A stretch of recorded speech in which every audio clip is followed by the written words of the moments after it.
Xalqaro gullar festivali doirasida Chust tumanida osh chempionati bo'lib o'tmoqda va bu yerda 20 nafar oshpaz 1 tonnadan ortiq osh damlamoqda. G'olib esa bitta bo'ladi. Kim mahoratli? Qani ko'ramiz.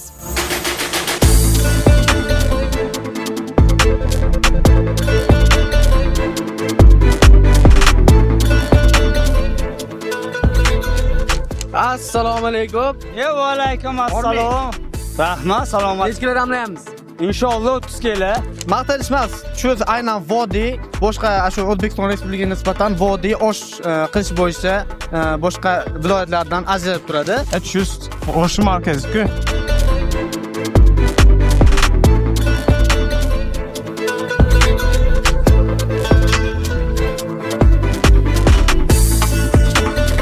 Salomat bo'ling. Nima qilyapmiz endi? Ko'ryapsizlar, osh damlayapmiz. O'zi shuncha erkak oshpazdan ichida bitta o'zingiz. Endi hamma narsa erkak kishi qilsin degan emas-ku, to'g'rimi? Qaysi tashkilot o'zi? Chust tuman gaz ta'minoti bo'limi. Ha, o'zi osh ham gazda pishmayaptimi? Osh haqiqiy o'tinga bo'lyapti. Haqiqiy jaydari osh. O'zi Chust oshi nimaga boshqacha? Chustni suvi boshqachada, duo ketgan.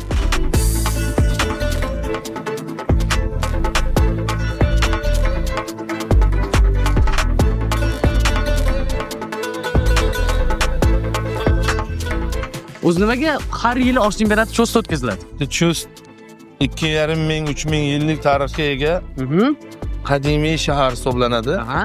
Bu yerda shu Chustda pichoq bilan osh bu Chustni brendiga aylangan.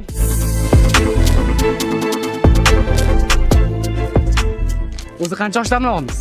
O'zi bu yerda shu 1 tonnaga boradigan osh pishyapti. Bu yil 1 tonna qilgan bo'lsak, narigi yilga xudo xolasa 2 tonna qilamiz. Buni qop pishirdik, buni nima qilamiz keyin? Shuncha osh pishirdik. Buni hammasini mahalladagi kam-kamlangan oilalarga, hozir lagerda bolalar dam olyapti, lagerlarga, shifoxonalarga yetkazib beriladi.